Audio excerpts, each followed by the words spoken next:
Welcome to Riveter Build.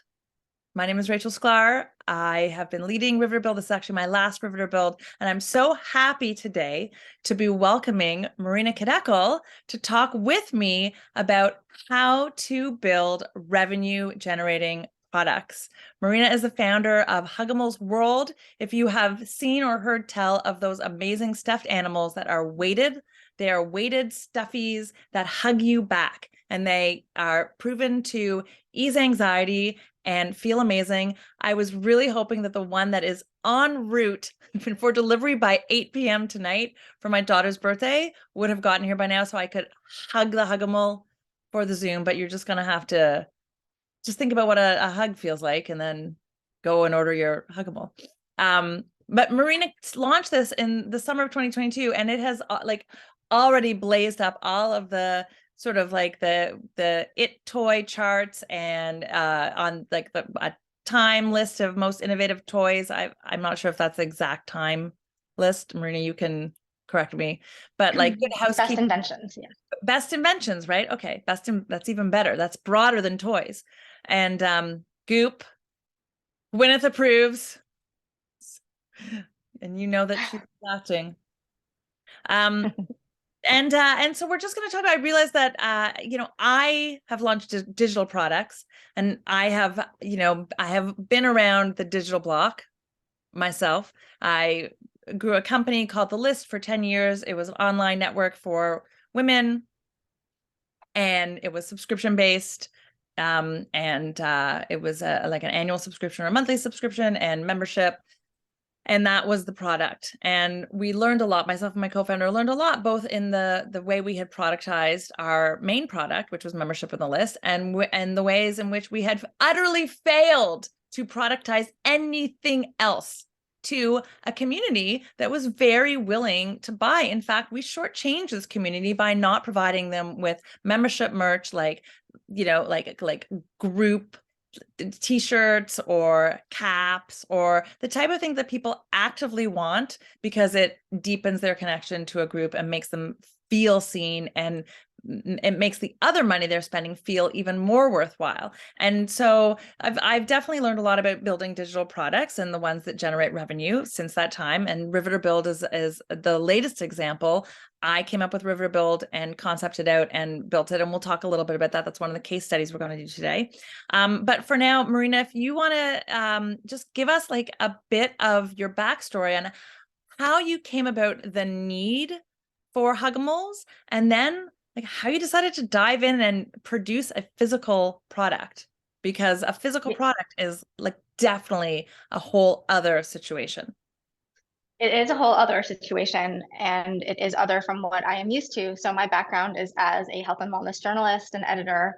I started my career being as an editor at places like Glamour, Women's Health, Cosmo, and then I went on to lead content at Thrive, which is Arianna Huffington's enterprise SaaS startup about workplace well-being and reducing burnout. And so, I came from a content world. I did not come from a product or manufacturing world at all.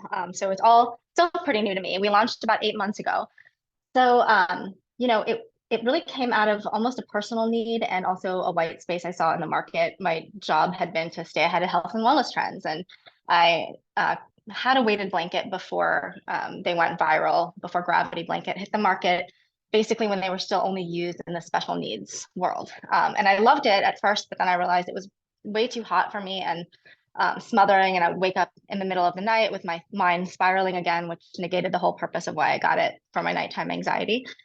So instead, I started using my partner Mike's arm as a mini weighted blanket, and that solution was obviously not sustainable, only comfortable for one of us. So he was like, please find something else. So I went looking for other smaller weighted items, and I found things like vests and lap pads and some weighted plush, still used just in the special needs world. Nothing I would want out in my living room, nothing I would want to gift to friends. I could not find anything sort of design forward or with the features that I wanted. So I decided to create it and set out on a pretty long journey. At first I wanted to license the product. I always had full-time jobs. I never thought I'd be a founder and launch a product into the world. And I actually did license it February 2020, right before the pandemic. worked with the company to create the product of my dreams. It was amazing. And then they were bought by a media company that didn't put out any physical goods. So I had to get my inventory back. And at that point, I had two choices: throw the inventory in the ocean or quit my job and launch a company. And at that What? point, we Okay, I had done, didn't know that. yeah, we Wow. had, yeah. And so I decided to do the latter because at that point, we had gotten the feedback in from our pre-launch pilot in children's hospitals across the country.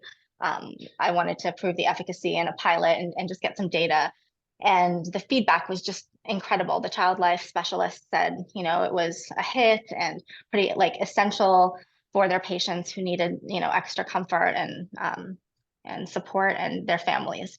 So a couple of the hospitals now use Hugimals. They say they're under lock and key, but they're used with patients they call code red because they can't say, sorry, they call code bear. They can't say code red over the loudspeaker. So when a child in a hospital needs intervention, they say code bear over the loudspeaker when they need extra help. And so they dispense Hugimals to those kids and they've seen great results. So that's the long story of how I decided to launch a product. I mean, that is, and that Jacqueline just said, that's amazing. That is amazing. So so you had inventory. So how did you prototype it? How did you decide how you wanted it to be? How did you settle on having four, the sloth, the elephant, the puppy, and the bear? Yeah, like how did Yeah.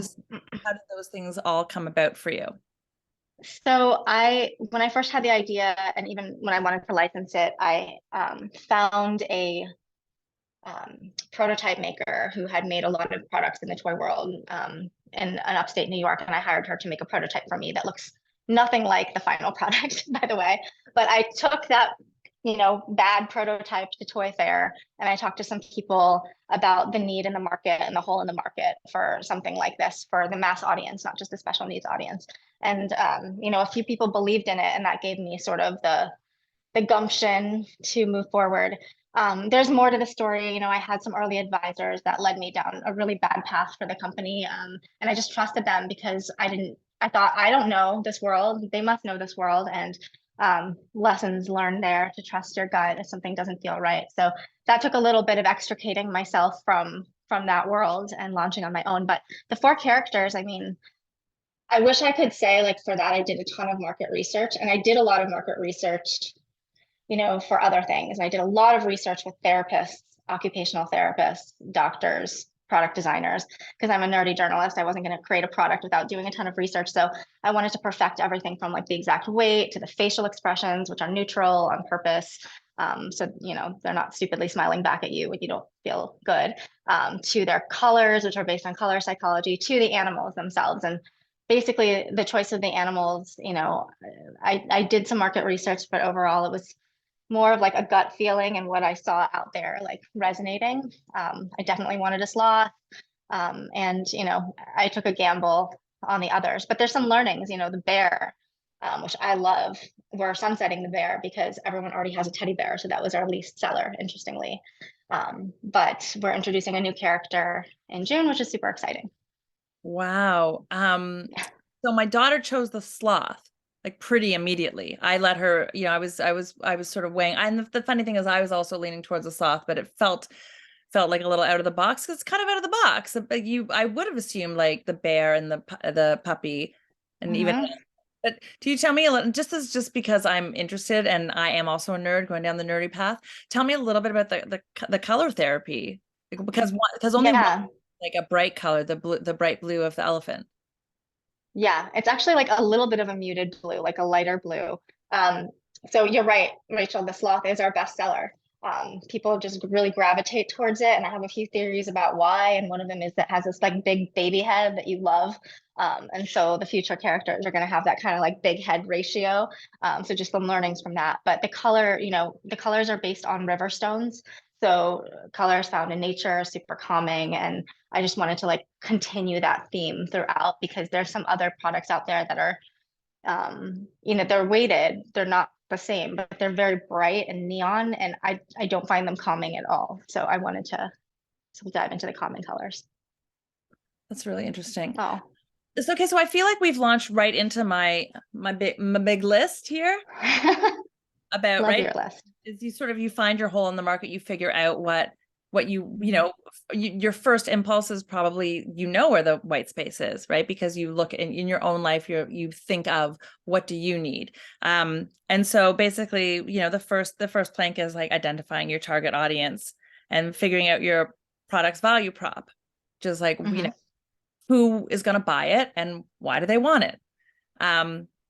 Did you do like any fancy, I know you obviously did research, but like since then, since you started, have you brought in any like consultants to do market research or anything of that? Or are you just basically like, we got so much generalized anxiety out there, I'm pretty sure that people need these animals? Well, we have learnings because we've been selling them for 8 months, but no, I didn't bring any market research consultants in. I have some feelings about certain market research consultants. I've worked in media and I've seen in startups and I've seen these consultants be brought in and cost a lot of money and not bring a lot of value. So I have my own feelings about some of that. Of course, not all researchers, but so I decided to launch within the toy industry because obviously Hugimals, it's a stuffed animal. It reads as a toy. However, I created them for myself. I don't have children. I'm an adult, and I wanted something that was more portable, smaller than a weighted blanket, and something I thought both kids and adults could use and enjoy. So I launched at Astra, which is a trade show of the American Specialty Toy Retailing Association, and got a foothold in the toy industry.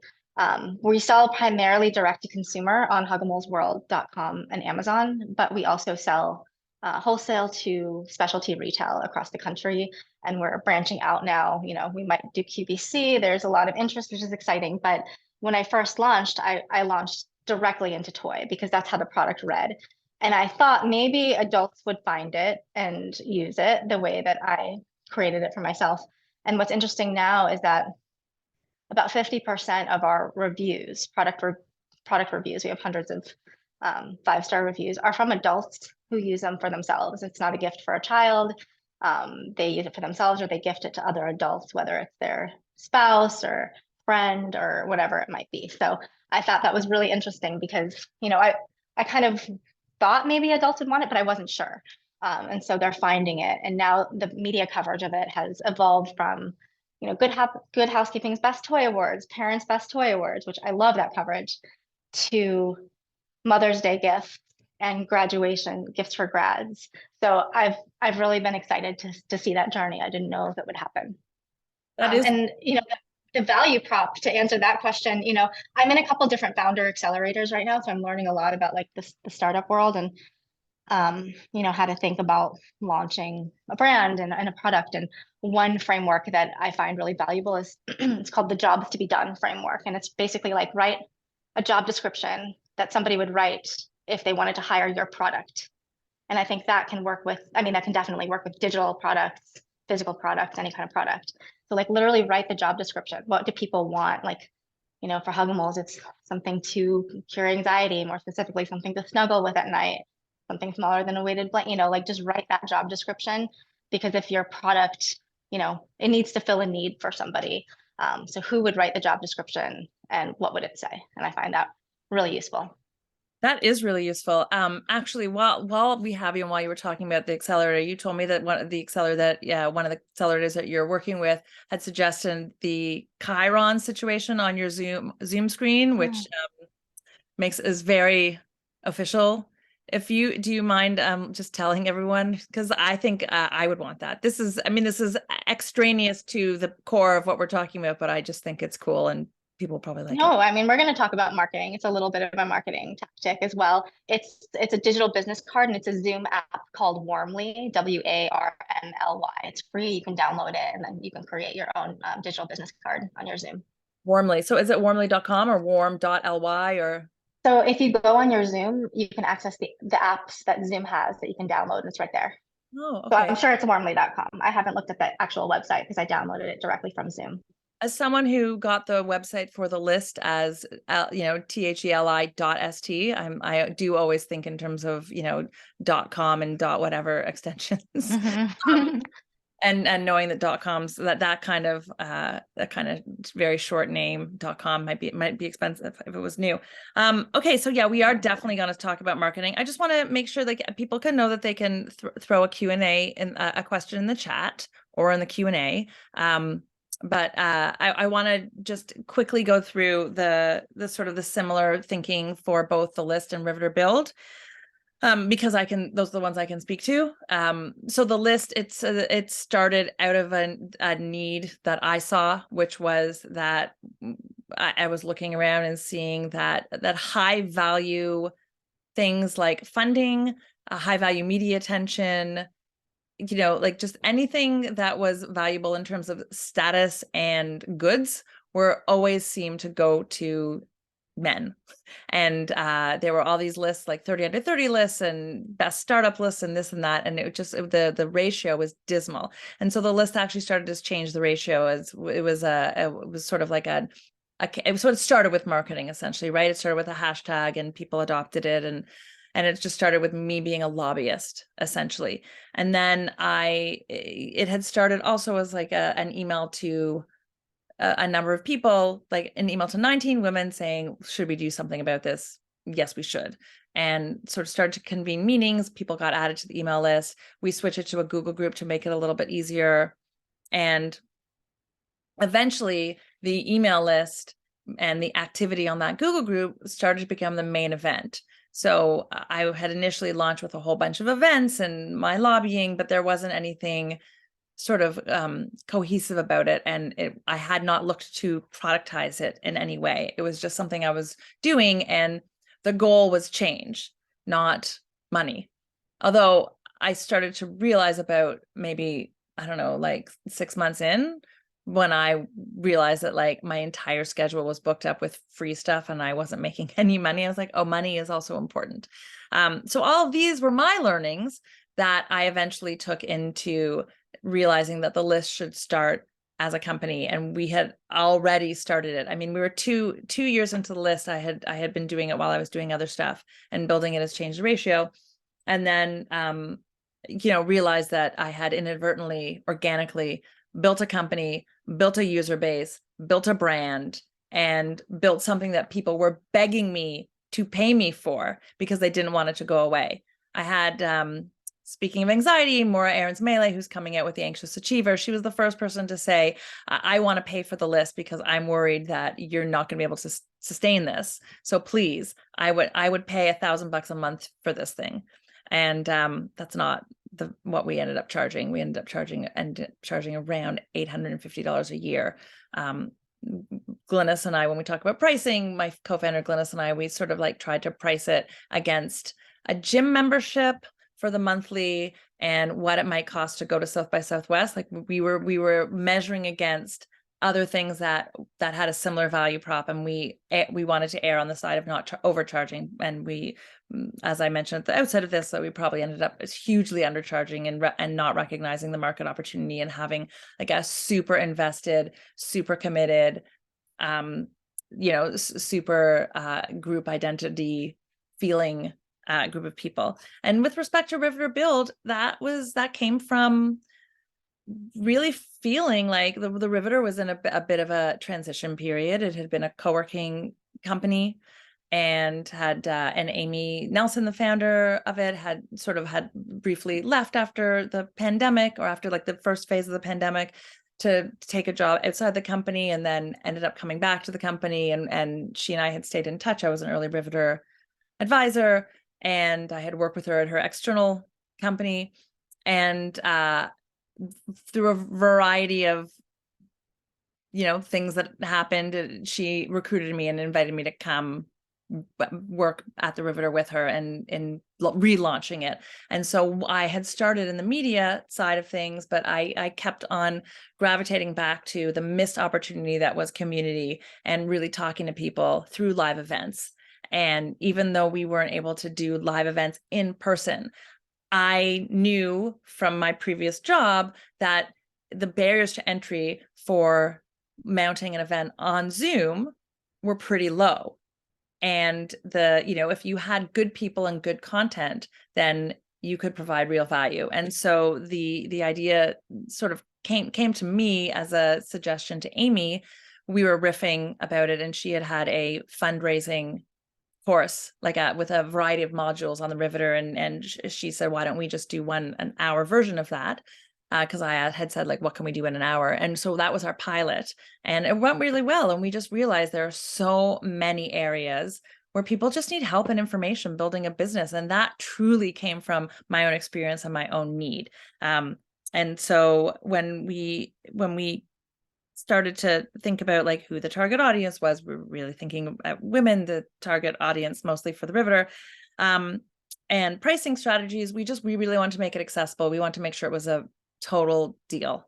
So for $20, we want to make absolute sure that for an hour of your time, you would be getting so much more than you were spending, that you would come away with like actionable intel, sort of contacts, like you'd be able to shorten the distance between A and B and save yourself a ton of time, and hopefully, get to making a ton of money, or at least money, right? That's the goal. Take less time, make more money. So those are sort of the two things that I have launched, the digital products that I have launched myself from soup to nuts.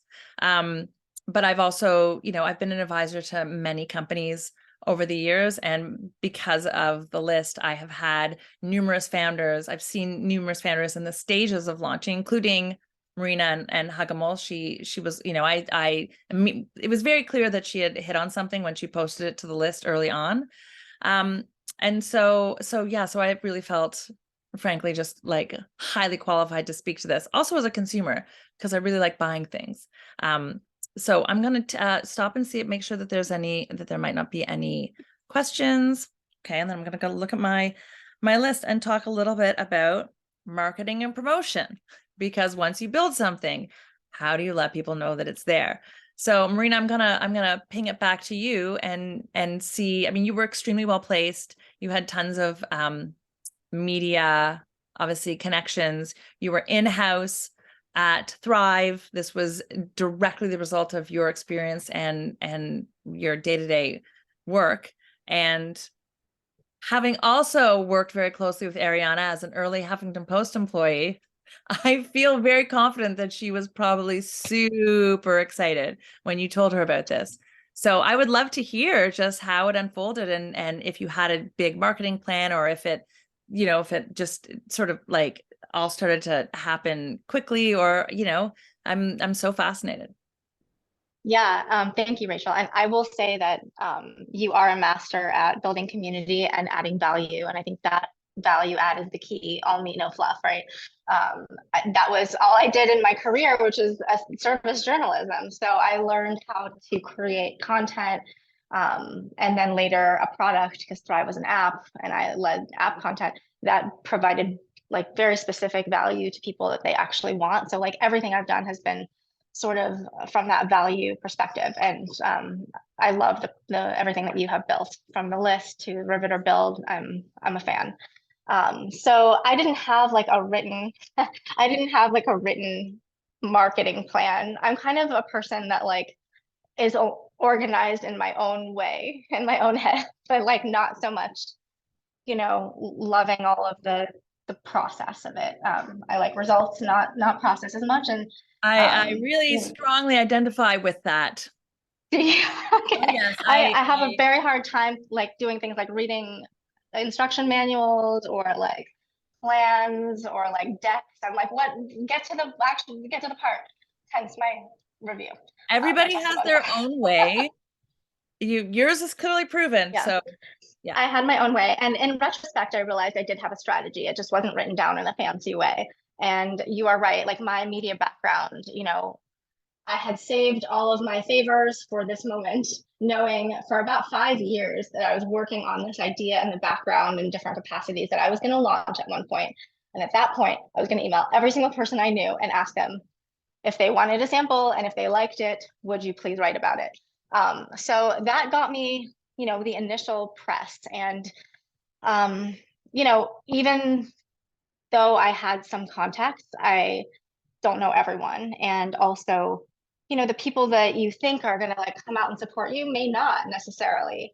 And other people from your life, somewhere along the line, they'll remember you and maybe like you and come out of the woodwork to support you. So that's kind of how it went. It wasn't exactly how I expected, It's but it did. amazing, right? I It is mean, amazing. it And is yeah, I'm sure amazing. we've all People seen who it. you really think are gonna be there, and then the people who come Yeah, out of the blue. This is why you should, casting, getting comfortable with casting a wide net. You do not know what's gonna happen. absolutely. Yeah. So I cast a really wide net. So I did all of my own PR. Basically, the first, I'd say 5 months of the company, almost full time. That's all I focused on because I knew there are other weighted stuffed animals out there. All I had was the possibility of creating a brand. I just needed to get the name out there. I needed it to get, out there as widely as possible. And so, I hired contractors to help me with sales, with my Amazon page, with a lot of other stuff so I can just focus on that. And, it worked. We got a lot of great press, and press begets press. So like people see it in an outlet and they're like, oh, yeah, it kind of validates it in their mind, and then they cover it unbeknownst to you. So I started getting press that like I didn't even know was coming. And that's where it is sort of now. But I still pitch. And because of the press and awards, people were, we won Time's Best Inventions, Good Housekeeping's Best Toys, Parents' Best Toys, Fatherly's Best Toys, People Magazine's Products Worth the Hype, and a bunch of others. And we were nominated for our Toy of the Year award about 3 months into launch, which is sort of unheard of. We were nominated in the plush category, against Squishmallows, which is owned by Jazzwares, who pays for the Toy of the Year award. So we did not win. Anyway, Wait, does Squishmallows win? yes, yes. Feel I like mean, they've won like 3 years in a row in every usually a category. Squishmallow is like within arm's length on this couch, but it's over Is there. it? But No, yeah, I love Squishmallows. My they're favorite tweet, Walgreens. Like they're everywhere. they're everywhere. I mean, it's owned by a huge company in the toy Plus, world. sell So they have the money to, so yeah, exactly. business strategy. Exactly. So my favorite ever tweet was from some girl I don't know who was like, me trying to explain the difference between Squishmallows and Hugimals. You squish Squishmallows, but Hugimals squish you back. I'm like, that is perfect. Like I couldn't have written that better myself. It was pretty amazing when people started talking about it without me asking them to. That was when I was like, oh my gosh, like this is out there. So a lot of founders actually come to me being like, how did you get this press?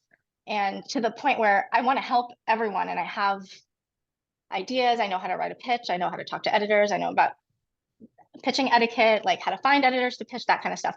So I've started actually doing a little bit of a side hustle for like non-competitive companies. I'll do a little consulting where I'll write their pitch for them and I'll tell them how to find editors, talk to them.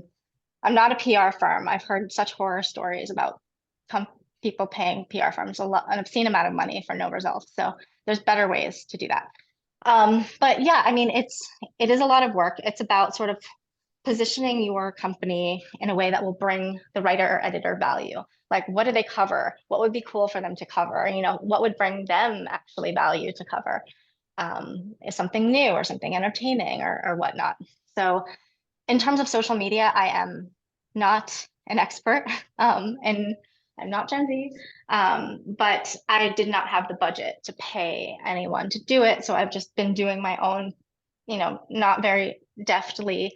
Um, but one day when I had, I don't know, like 3 TikTok followers, a post went viral and now it has about 12 million views and we have about 16 million views total. So I was And actually I going just to started, ask because yeah, I don't really use TikTok that much. I just posted your me neither. name in there, but okay, now I'll follow you on TikTok. But that feels like a very time intensive thing, TikTok. I don't spend that much time on it. And so TikTok, I'm still learning. What I realized is, a few things. You have to hook people in the first 2 to 3 seconds, either verbally say something that catches interest or help solve a problem they have, or visually do that. As a company, do not sell on TikTok because TikTok users are, they're too smart for that. So entertain rather than sell. A company that does that really well is Duolingo. I don't know if you have ever seen their TikTok, but it's um it's a little bit bonkers. They don't talk about what they sell, which is like a language app, a language learning app. Instead, they have a mascot called Duo the Owl, and it's a person in a large owl suit. and Duo pines for the singer Dua Lipa because they have similar names. And it's just Duo the owl is identical. It's insane. And like a girl who is like an intern, I don't think she was a junior employee, she was like 22, came up with this. She saw this owl costume from like a conference and she was like, we have to do something with it. I really That's hope brilliant. very well compensated. I think there was a Times article about her. So hopefully hopefully yes. Um, but that's a great example of entertainment. And then also talk about a problem, people are trying to solve. So for my TikTok, I don't really do any of that. I'm not very good at like, I'm media trained for another company. I'm fine to go on the Today Show and talk, but for myself, like, hi guys, I'm the founder. It's very hard for me to do this. So instead, I take video at trade shows of people picking up a Huggimal for the first time. And I learned early on that there's like these outsized reactions because they're much heavier than you expect a stuffed animal to be. So I posted those on TikTok and there's like an element of suspense, like what's the person going to say? Why are they reacting this way? So that was my strategy and it took us viral and I'm going to keep doing it because it's working. Oh, sorry, that's Yeah. my ring light. Awkward. Now you know my secret. Okay, well, Oh, anyhow. I can awkwardly share my Let's turn screen. the ring light off for a second because this is extremely high tech. We're very high tech here, but oh, look at all these comments. Okay. Right there, right? Just hugging Slothy. Sam the Sloth. She at first says, "Oh my gosh, it feels like I'm holding a baby." And then her face and demeanor change and she's like, "I'm gonna buy one. Can I buy one right now?" And it's just a very strange, progression of reactions, but really sweet. And it's very short. So, There I'm was a learning little to. girl of sorry, I didn't mean to interrupt you. Please, sorry. No, There was one you no, go posted ahead. a little girl who I guess her dad they had come to the trade show and seen it and then he had gotten it for her and she was so happy. Yeah, she thought she wasn't going to see it again after the trade show because I had already broken down my booth and left by the time they came back to buy one. So he found me on Instagram or LinkedIn and realized I lived in New York as well. And so he was like, "Do you have any at your apartment?" And I was like, "Yes." So he called an Uber to get one for his daughter's 6th birthday the next day. There she And is. that's her opening it. So Now that's the sweet. bear, right? That's the puppy. That's Oh, Charlie the it's puppy. okay. I thought you were gonna be like, well, I got a Yeah. bear. It turns out we got a No, lot that of bears. girl is a very precocious almost 6-year-old. When she came by the booth, she's like, "What's the name of these?" And I was like, "Hugimals," like hug an animal. She's like, "Got it." Like she walked away. She's very sweet. So yeah, I mean, marketing, because the press was, pretty good and enough to go off of. We sold out faster than we expected, sort of the middle of the holiday season, which was not a good thing actually, because we had a month or so with nothing to sell. Because I was very cautious in ordering more inventory and waited a little too long. But because of that, everything happened so quickly. I didn't really have time to like stand up all the other marketing infrastructure. So we didn't try ads, we didn't do affiliate, we didn't do any influencer paid programs. So now I'm in the process of like learning and trying to implement some of that. Um, so I'm not an expert in everything, but um, I mean, bring value, bring value, bring value. That's all I will say with your social. I mean, feel like that is a pretty good if you can bring value. And a lot of people, I mean, Yeah, we'll get to that when we get to the grift portion. I But love it. I love it. but there are people who their value is in you parting with your money. So just a Mhm. quick note on marketing and promo on the side of the digital products that I've used or that I've built rather. So we did none for the list. The list was completely word of mouth. We had waiting lists. We had it felt like for a lot of people because we grew it very intentionally and we kept it small, mostly because we were so nervous of it spinning out of control because Glynis and I we were both former journalists and we had seen listservs spin out of control before. And so we were very careful about vetting, making sure it was only people that we knew. It was a few years before we started taking nominations. And it was just hard to get on the list. Candidly, because it was just me and Glynis and we didn't have like one person who was responsible for membership or anything, it was mostly me. And like if you sent me an email and I missed it or I forgot about it, like that was kind of it. We wasn't like a perfect system, but what all of that combined to do was give it a sense of real exclusivity and make it something that people had to kind of pursue, which gave it an extra degree of value. And so that works a lot in marketing. There's also a lot of people who talked about like, oh my God, you have to join the list. Like I've tried, and how do you join the list? That sort of thing. And that really helps if you have, again, right, bring value, bring value like that. That was the list. So what's been interesting about River to Build, and that has been a process. So the launch, the way it came to me, because we had done that testing the waters event with Amy Nelson on fundraising strategies, and I mean that was a real bring value event because Amy really knew what she was talking about. She had raised $30 million over the course of a few years of her company, at every stage, either while she was pregnant or had a newborn, because she has 4 kids under 6 at this point, I think. No, I feel like her older kid is older, but she has young kids basically, and so that had gone very well, and Marina, I think, was one of the people who had shared enthusiastic. I think you tweeted "All meat, no fluff," which was amazing, and became one of the sort of North Star guideposts of what we wanted to do with River to Build. And so we decided that because we had no time for market research, and because we had no time to really see what people were saying they needed, we were just going to go with what we knew we had needed when we were building our companies. And that mostly has been very successful. We put together a package. So we did it as a package because we needed to make sure that it would work before we rolled out a big plan. And before we pivoted I was previously doing the Riveter Media and the newsletter. And so it pivoted me completely away, which wasn't part of the plan. And for a while I was wearing 2 hats, and it was a lot more work than I was planning for, but that's okay. But we did it as a subscription, as a bundle, and we put it out over Black Friday. We just did it as a Black Friday sale. And this, I mean, I came up with the idea literally on a Zoom call with the team like a week before Thanksgiving. And I was like, what if we did this? Because Amy's event did really well. So what if we replicated that for, other categories?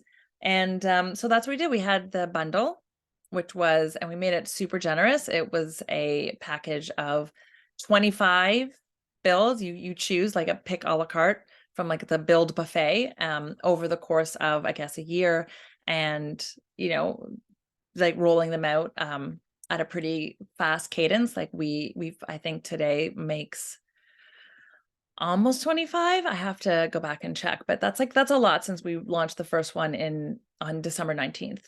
So it's been like at a pretty fast clip that we've been just putting these out. But we were able to sell a number of these builds. They were like packaged to like, a value of like 500 and change, available for like 200 and change. Now I can't remember the exact numbers. Should have written those down. But we were able to really prove the concept that there was a need, that people thought it was had value. We added some free things like, wait, but that's not all. We added a pitch document. Marina was talking about its pitches that worked. She's obviously very good at that. I've had my share of pitches that have worked. So we're doing a pitches that work document, offering a copywriting punch up. I am a, award-winning published author. I have written for famous people. I feel confident in my ability to help you with your copy.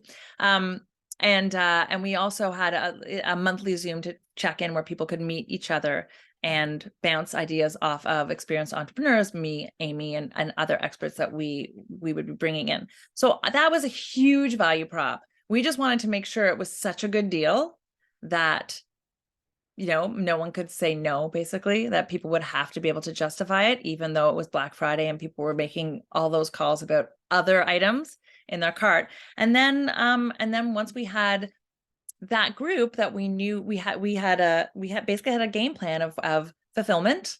We had like a list of like 12 courses that we were definitely going to do, all very core to launching businesses. So it's like getting press and earned media. I did that one. My partner, who was instrumental in launching Riveter Build and upgrading the Riveter website, did one on building a better website, on basics of SEO. We had a friend of mine, Leah Goldman, did one on using Canva effectively, which was amazing. And she was perhaps one of my favorites because she's not like, she's a media executive. She came to Canva purely out of need and purely out of realizing that we're all here to iterate as we go. And so I really felt that she actually she was like living the Riveter Build brand. But at the same time, it's, it's trying to figure out what people have time for, right? We have a lot of people we're not selling one high priced item to everyone. We've done the bundles. So we're doing a lot. We have a lot of repeat customers, but they're not buying every single one. And if we've launched 20 and someone hasn't bought the bundle, then while they might be like, oh, this seems like an interesting idea, they might not buy every one. So we're still figuring out, and we're figuring out the value prop. There's the replays of these sessions are available for purchase. If you buy a Riveter Build live session, it's $20 and you have access to the video in the vault. If you just want to go shopping in the vault, then it's $30 per replay. So these are all sort of like pricing things. I guess we'll see how they work. They've been doing all right so far. But it's always interesting to figure out, because we have not done any marketing about Riveter Build either. It has been purely using the Riveter channels and our social channels. And so we've also definitely come up against the limitation of that audience. So in Q2, I won't be with the Riveter anymore, but I assume and trust that they will be branching out the marketing, because when you have something that's of value, you want to make sure that you get it to as many people who might be your customers as possible. Rachel, I didn't realize you just started it in November. That's incredible. It was really it was a Wow. bolt of inspiration.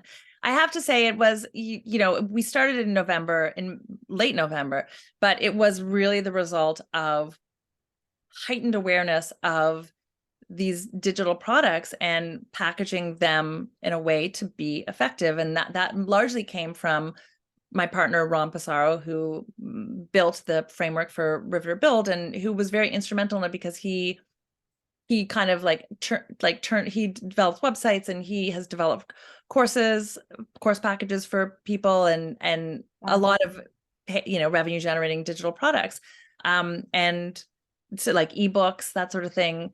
And so my mind turned to what needs can we fill, and how can we productize? So that was part of what I talked about in the course description here, is like having a productizing mindset.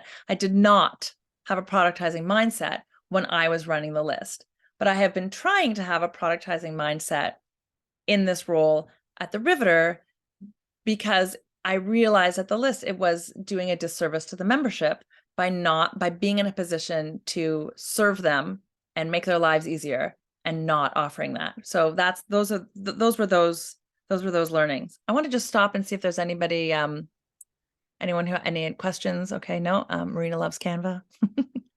Love Canva. I see Nazia's question. So I talked a little bit about in the Q&A about my go-to-market strategy for Hugimals that worked. So I started with people I knew, and then I branched out to press outlets that I thought Hugimals would be a fit for, where I didn't know anyone. And then influencers I knew, and then friends of friends, and then strangers. So start close, and also just use your contacts. Like a big driver of sales was like when I posted everywhere that I was launching this product. And people were a little bit surprised, and then they bought.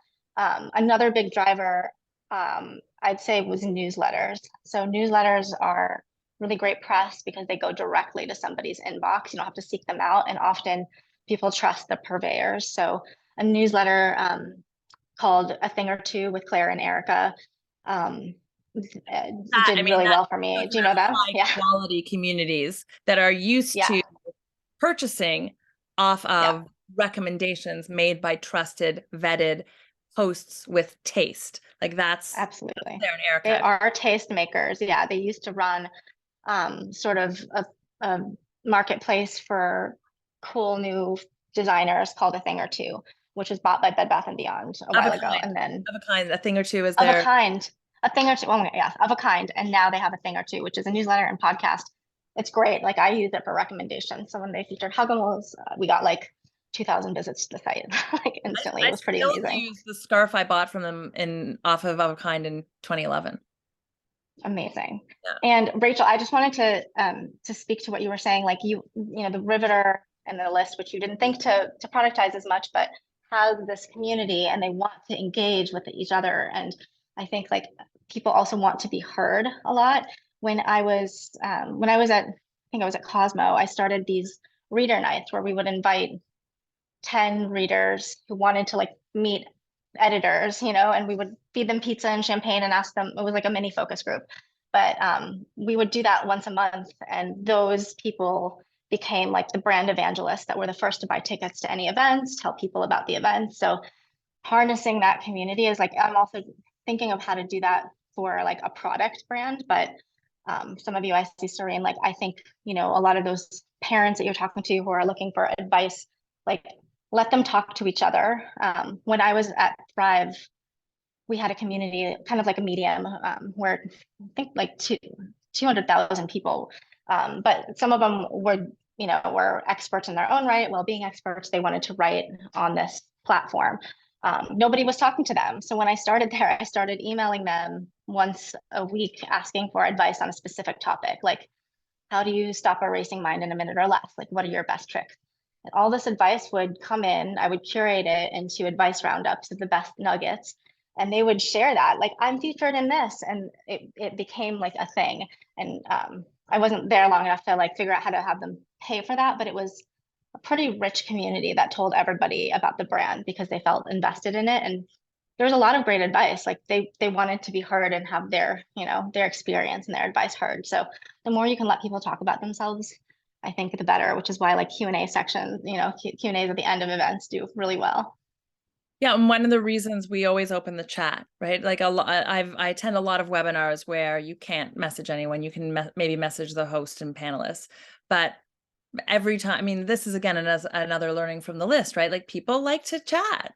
People like they like to interact and they like to network. And so we wanted to make sure that Riveter Build was also a place where people could network and so that's been a nice perk. I mean, really just as you say, like really just going back to what your value prop is and that amazing idea of putting it out like a job description. Let me just look at because we've got 10 minutes left and I want to make sure that if anybody has questions, like feel free to continue to add them. We've talked about Customers. yeah, customer service, satisfaction, retention. It's a little different for, I mean, how many people come back and they're like, I need another Hugimal. I need a family of We Hugimals. have a lot. No. I mean, customer service. I'm obsessed with the customers. And I feel like as a new brand, you have to be, whether it's a digital product or another, you can't be too busy to care about the customers and to like give them that respect. Like, they just want to be heard. So respond to everyone. We have a warehouse in Michigan that also does customer service, but I look at every single one. Like I'm in touch with the, you know, if I'm not responding personally, I'm in touch with like what to say or like um, and people also reach out a lot on our Instagram for customer service, being like, oh, like, you know, when is mine coming? Or on the rare case, like I found a tear. And so like one little story is like we had this really annoying customer who like clearly loved the product, but she found an issue with like two different Hugimals that she bought. And it was like a tiny little issue, but it was still an issue. We were very quick to replace it. We always are. But she was like constantly in touch about it. I'm like, who is like, what is this person's problem? Because they love the product, but we replaced it. She was happy. We gave her a discount, and then she revealed that she worked at Shopify, and she just happened to be a huge fan of the company. But because she worked at Shopify, and because she was satisfied with how we treated her when she had an issue, she's going to try to like promote Hugimals from within, and you know, put us up for newsletters and marketing and things like that. So never underestimate who your customers could be. And like as a new brand, like I don't know any other way than you have to be customer obsessed because who else is going to tell you things you need to address? Like your mom's not going to do it, your partner's not going to do it. Like they want you to succeed, so they'll tell you what you want to hear. So listen to the customer. That definitely came up too in an earlier session that we did with Jay Broderick, which was about reframing criticism and using criticism to build your business. It's basically free consulting. It's free market research. I mean, it's free ideas about like, what if you did this? So paying attention to customers is crucial and clearly working, right? I'm so excited to be a customer. I've been planning this for a while because I know when my daughter's birthday is. And Oh, I'm so happy. I hope she loves it. I'm gonna put a discount in the chat for anyone who wants to buy Hugimals. oh yeah, and Nazia wants to know if your contact information is available. So that's great too. See, as it we're productizing everything over here. Advertising. Yeah. But I really, the whole notion of a productizing mindset is something that I never thought about. And then once it clicked, it really clicked. And I spot it in the wild. I see opportunities for other, brands and companies. But I think that leads naturally to the section I just want to touch on about grift, which is when people try to sell you things that you don't need, that are of low quality just because they can. And I did a fairly deep dive. I spent quite a bit of time last year in the NFT space. And while there are many things that I don't regret about exploring that new technology and those opportunities, the grift was wild, and seeing the exploitation of communities was wild. And a lot of there were market factors at play, obviously, so that's quite separate. But just you really see you see who is behaving responsibly and taking care of their community and really thinking carefully about what they're providing. And then you see people who are like, all right, what can we sell them? What can we extract? And it's tempting when you have an audience to think that way and to think about what you can extract because you have an audience. But people can spot the grift. People can spot it a mile away. They can smell thirst. You can be, I can't remember the person who said like, be hungry, not thirsty. I feel like it might have been B. Arthur, but be I love hungry, it. but like Sounds like her. pardon me? It sounds like Yeah, I know it does. I know. I feel like it's probably B. Arthur, but your customers can smell the thirst when you are just really, really like wheedling and saying, like, come on, baby. Don't you trust me? I promise that this is going to change your life. And because of Riveter Build, because of the number of sort of like productivity and workplace things that I've been researching, right? So the algorithm on Instagram has started to serve me all of the like masterclass and like selling a course and get public speaking tips, and we can book you on podcasts, and like you can, I mean, there's just a lot out there. And so these are opportunities. There's plenty of opportunity digitally. But always return to what Marina was saying about, provide value, provide value, provide value.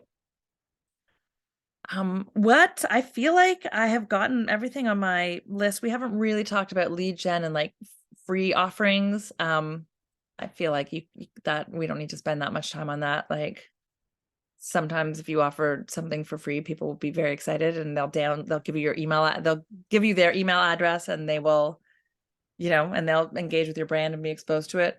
We've been offering a few Riveter builds for free, and I trust that will continue because I think there's a lot of value in it, and also in just remembering that you can give back to your community. Marina, was there anything that you wanted to address that we haven't talked about? I mean, we covered a lot. I would just say value comes in many forms. It doesn't have to necessarily be giving them tips, although it could be, or solving a problem. It could also be entertaining them, or providing, a little bit of delight and joy. So It doesn't have to be like, well, I'm not an expert. I don't have anything of value to give. Like you can talk about what they're talking about in a way that makes them smile or makes them learn. Like that's value. Right. Be like Duolingo, pursuing Duo. Oh my God. Yeah. Has nothing to do with languages. It's pining for Dua Lipa and wandering around, forlorn. It has nothing, but it makes people laugh and remember the name. I mean, I have to say that I buy a lot. Like I'm trying to cut back, obviously, but I will buy from a company that is piquing me, that is, either presenting something that seems like entirely desirable, that seems comfortable, that seems cool. I watch this happening with my daughter because she has, she's entered the world of YouTube upselling, and she's recently started with The Sims, and The Sims really like, oh, please can I have this $4.99 upgrade so that my Sims can get married and have a baby? Like, don't keep your kids away from The Sims if you can. But it is trust. It always does really comes back to trust. I'm trying to think of and please put some examples in the chat if you have like what was the last thing you bought off Instagram? What was the last thing you bought, impulse buy that you bought because you're part of a community? I will say that shop Buru. I finally took the plunge and bought something off Buru because a friend of mine had a collection, and that stuff wasn't for me, but then I started to follow it and I was like, this isn't really for me, but I kind of like it. This isn't really for me, but like I'm kind of piqued. And eventually I was just like, I'm gonna buy something. I don't know if anybody else has I bought packing cubes I haven't used. BuzzFeed shopping does like all this e-commerce stuff and they include Hugimals sometimes. And so I look at what else is included and inevitably I buy something.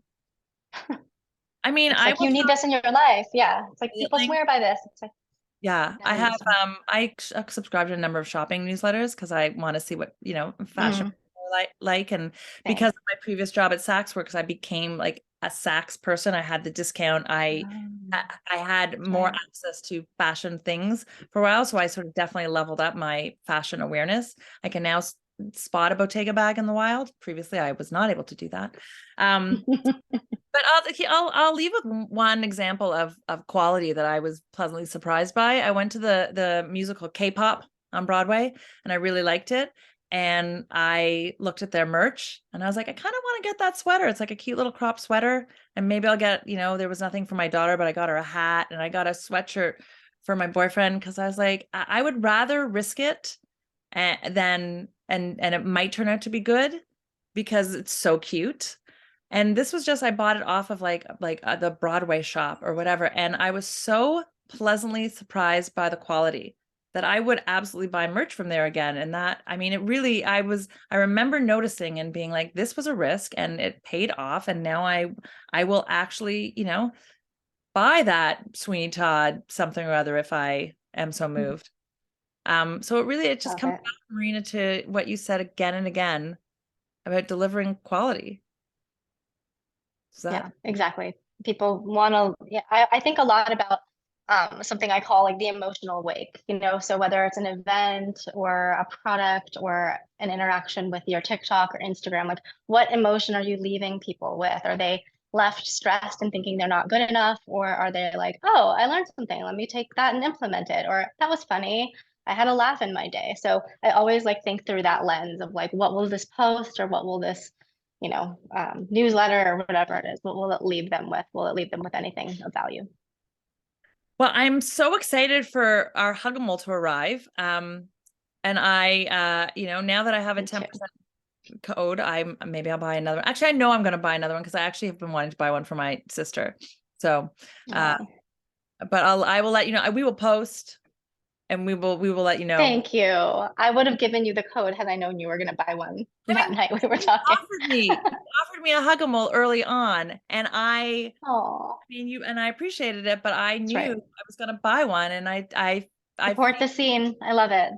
but I feel like that's important. But as you were talking and you're talking about your rollout, I felt a little bad because I never communicated that to you. So maybe Oh, like that's a learning, which is like if you want to give something to mhm. someone and then they might actually want to buy it from you and support you. It's true. So I bet I wasn't the only person that happened to. Anyhow, a little heartwarming note to end it on. Thank you. Thank you everybody for coming. Oh my gosh, this is my last Riveter build. It was so Oh my great. gosh. I really This is awesome what you've built. I can't wait to watch all of them. Honestly, get me in there. I'm watching them all, and I need Ron to look at my website. I'm yeah, Ron. First of all, Ron is amazing. And I'm so excited to recommend Ron. Yeah, this is great.